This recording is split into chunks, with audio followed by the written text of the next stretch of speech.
hordoftoota keenya sagantaa keenya jimaataa qabannee dhufneerra dhaabni biltsiginnaa guyyaa boruu naannoo Oromiyaatti mootummaa haaraa hundeessuuf akka ta'e beeksise. Amma mootummaan borii kaasee hin hundaa'a. Borii kan Oromiyaa hin hundaa'a. Paartilee morkattootaa karaa nagaadhaan filannoo darbe keessatti hirmaachaa turan. Garuu immoo teessoo hin arganne biyya bulchuu keessatti akka gahee taphatan kun hojiirra hin oola. Gamkaaniin hawaasnii fi jaarmiyaaleen diyaaspooraa Oromoo mormii mootummaa Itoophiyaa irratti godhamu deeggaruuf koongireesii ijaaru. Atleet Qananiisaa Baqqalaa maaraatoonii Berliin mo'achuuf haala gaariirra jira jechuu. Amma guutummaa guutuutti fayyaan koo baay'ee gaariidha. Egaa qophiisi baay'ee gaarii hojjedha. Odeessaalee biroos qabnaa Galaanaa Balaa nu waliin tura. Tajaajilli maallaqa daddabarsaa gama moobaayilaa Itiyoo Teleekoom ka Teeleebir jedhamu hojii jalqabee ji'a 4 keessatti birriin biiliyoona 1.1 socho'uu ibse.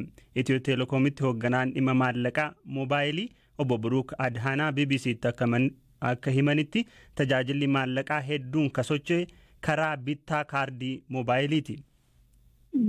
Almost agalgilotuun ከጀመርን 4 ወር ሞልቶናል. Erga tajaajila kana eegallee gara ji'a 4 ta'eera. Caamsaa 11 eegalle. Amma fayyadamtoota miiliyoona 6 hin qabna. Teeleebir fayyadamuun hanga ammaatti daldalli miiliyoona 10 ta'u gaggeeffameera. Walumaa galatti hanga ammaatti Teeleebir fayyadamuun birriin biiliyoona 1.1 ta'u socho'eera. Tajaajilli yeroo bilbila bitachuu maallaqa harkaa caalaa kan sochoosudha. Inni itti aanu tajaajila kana fayyadamuun maallaqa namni tokko gara nama biraatti ergudha. Egaa maallaqi hagi kun akka socho'uuf tajaajilli akka herrega baankii Teeleebir waliin wal qabsiisuu, gabaa deemanii Teeleebir fayyadamuun kaffaltii gaggeessuu fi biroon kanneen gumaachanidha. Tajaajilli kun uummata bal'aa bira geessisuuf hojii dabalataa akka hojjechaa jiran ka himan Obbo Buruuk kana dhugeessuufis tajaajiloota haaraa dhiyeessuuf karoorfanneerraa jedhan.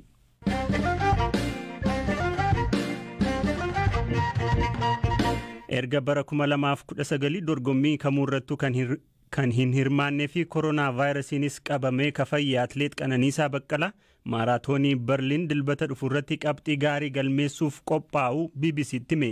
Waggoota lamaan darban bu'aa bayii keessa darbe simeera. Egaa qophiin koo gaariidha.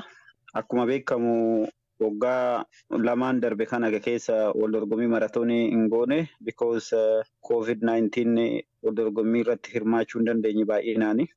Bara darbe immoo London irratti silaanan hirmaadhayyuu xinnoo lukatu shaakala irratti na butamee ture. Sababa saniin London odoon fiignan hafe amma guutummaa guutuutti fayyaan koo baay'ee gaariidha. Egaa qophiisi baay'ee gaarii hojjedhe. Egaa amma sanbata dhufu nan hirmaadha jedheen yaada. Tole amma Berliin galtee jirtaati? Berliin hin jira har'a ganaman gale.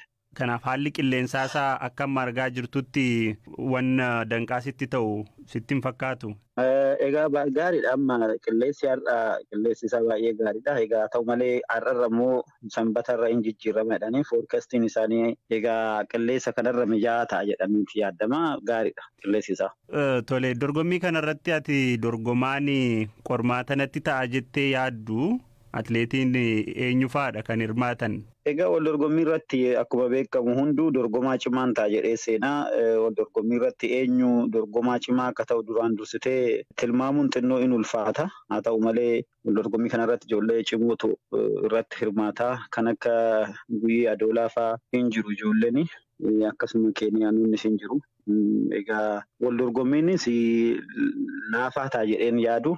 Ayyee waggoota lamaan darban bu'aa bayiiwwan akka dhuunfaattis akka ogummaa keetiin mudatan muraasatu nu ibsite. Egaa akkuma beekamu wal dorgommii olompikii baranaa darbe kana Tookkiyoo irratti silaanaan hirmaadhaa ture. Hirmaachuus qaban ture. Egaa inaanfaa sababa nama tokkootinan wal dorgommii irraa hafuu danda'e. Dhiibbaa guddaatu irratti uumame. Qabxiinis immoo akkuma argitan sanii wal dorgommii sanirratti garuu waan itti gaddeen jira wal dorgommii sanarratti jechuun hirmaachuu odoon qabu nan hirmaachifne. Maal godhuu hin danda'arse. Si qabee akka ture. Haa ta'u koronaa irraa dandamadheen ture. Koronaa baay'ee sin dhukkubsanne. qormaata irratti ofirratti arge malee akkasumas dhukkubbiin dhukkuba hin jiru. Haaluma laayyoottanii irraa damdamadhee yeroo sanii. Dorgommii amma itti qophooftee hawwiidhaan eegaa jirtu akka ta'e nan hubadha. Milkaa'ii galatoomii. Galatooma isinis baay'ee ulfaadha.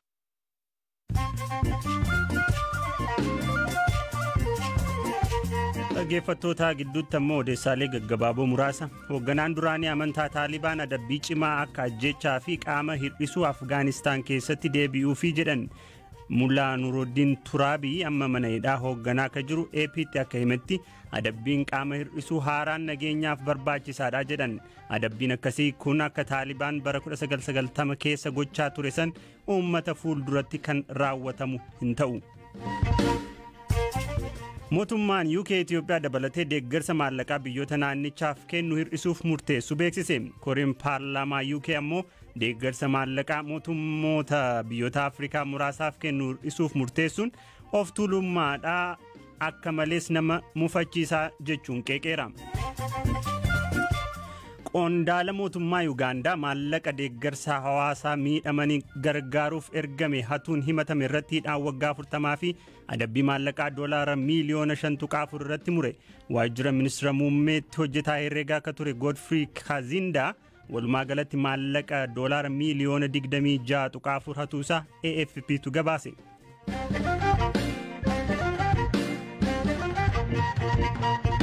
Odeessa keenya ka itti aanuuni paartiin badhaadhinaa ka filannoo biyyaalessaa waxabajjii darbe injifate boruu eegalee mootummaa haaraa hundeessuu akka eegalu beeksise.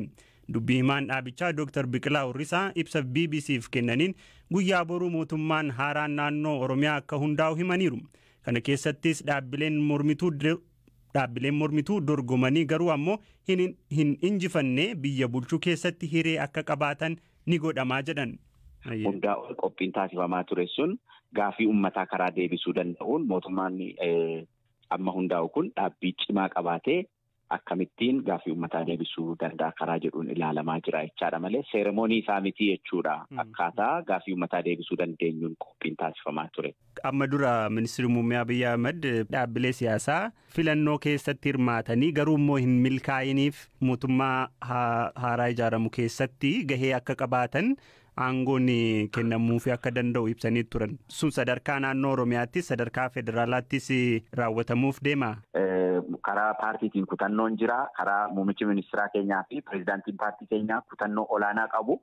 Kanammoo sadarkaa koree hojii raawwachiistuu paartii keenyaattis ta'ee sadarkaa miseensotaa irratti mariin irratti taasifamee sadarkaa adda addaatti mari'annee kan irratti walii galame waan ta'eef mootummaa hundaa'u sadarkaa federaalaattis ta'ee sadarkaa mootummoolee naannolee keessatti paartilee morkattootaa karaa nagaadhaan filannoo darbe keessatti hirmaachaa turan garuu immoo sababa adda addaatiin sagalee caalmaa argatanii teessoo hin arganne biyya bulchuu keessatti akka gahee taphatan taasifamee hojimaanni qophaa'aa tureera. Kuni hojiirra hin oola. Amma mootummaan borii kaasee hin hundaa'a. Borii kan Oromiyaa hin hundaa'a. Ittaansee naannoon Amaaraa, Gaambeellaa, Finfinneen hundeessaa deemu waan ta'eef isarratti ifoomsaa qajeeltoo isaarrattii fi kutannoo fi murtee paartii irratti qofa yoo walii galle gaariidha. Gadi fageenyaa diteelii isaa garuu gaafuma mootummaan hundaa'uu fi hojimaata isaa keessatti waliin ilaallaa kan deemnu ta'a jechuudha. Hayyee tarii fudhatamummaa mootummaan haaraan naannoo Oromiyaa keessatti qabu gaaffii isinitti ta'a? Obboleessa koo karaa kamiinuu fudhatamummaa jechuun paartii kumaatamni keessatti hirmaachuu otoo hin ta'in fudhatamummaa karaa ummataatiin ilaalamu. Ummanni lakkoofsaan gara miliyoona 17-18 ta'u gadi bahee galmaahuu qofaa miti gaafa guyyaa filannoo hanga halkan keessaa sa'aatii 7tti filannoon ganna keessa gaggeeffame bokkaa keessa cabbii keessa dhoqqee keessa dhaabbatee dukkana keessa dhaabbatee filadhu malee hin galu jedhee rakkoo kamiyyuu dandamatee filate eenyurraa barbaanna fudhatama mootummaa qaama alaa dhufe yoo sartifikeetii sanuu kennu barbaanna moo yookiin immoo dhufe harka walitti nuu dhahu barbaanna moo waancaa sanuu kennu barbaanna. Carraa fi danqaaleen mootummaa haaraa amma hundeessaa jirtan mudataa jettanii yaaddan maal fa'aadha? Mootummaa paartii badhaadhinaatiin hundaa'e mootummaa isa jalqabaati. Kuni mootummaa jalqabaati jechuun jijjiirama baay'ee abdii namatti kennu garuu qormaata adda addaa keessa darbeeti mootummaan amma ji'a kana keessa hundaa'u kun kan hundaa'aa jiru. Rakkoon nageenyaa bakka adda addaa naannolee adda addaa keessa hin jira. kuni qormaata guddaadha. Kanaafuu mootummaan amma hundaa'u kun qormaata guddaa sun ta'in akka carraattis fudhatee hojii manaasaa isa jalqabaa godhee nagaa fi tasgabbii fi nageenya uummata kanaa nageenya lammiilee eegsisuun xiyyeeffannoo guddaadhaan kan hojjetamu ta'a. Dhimmoota mariidhaan tasgabbiidhaan uummata hirmaachisuudhaan hayyoota hirmaachisuudhaan qaamota adda addaa dhimmi biyya kanaa nagalcha jedhan hunda isaanii hirmaachisuudhaan dhimma biyya kanaa irratti walii galuunii fi lammiileen biyya kanaa tokko ta'anii biyya waliinii ijaarrachuun akkaataa barbaachisuun mariin barbaachisaadha. Dhimmoota baay'ee gara fuulduraatti mari'annee marii uummataatiin hiikaa deemna kan jedhuun kan bira darbame baay'eetu jira. Marii biyyoolessaa hin barbaachisa. Waliigaltee biyyoolessaa hin barbaachisa. Kun mootummaa amma hundaa'uuf qormaatas carraadhas jennee amanna.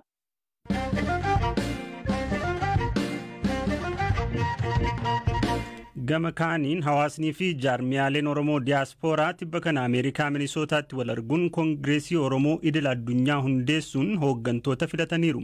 Koongireesiin ogeeyyii fi waldaalee kutaalee addunyaa garaagaraa irra jiraniin hundeeffame kun mormii mootummaa Itoophiyaa irratti biyya keessatti adeemaa jiru utubuuf hundaa'ee jedhan dura teessuu itti aantuu Koongireesii kanaa ta'uun kan filataman adde Shubbee Shamsaddiin. Kaayyoo Koongireesii kanaa fi maaliif mootummaa Itoophiyaa amma jiru akka morman gaafanneerra.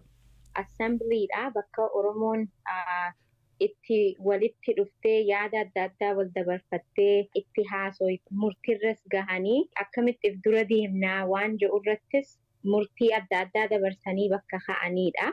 Akkuma ati jettee World Oromoo Koongireesiin torbaan dabre hundeeffamee ture. Kaayyoon isaatis qabeenya Oromoodhaa kan biyya alaa keessa jiru kana walitti deebisuudha.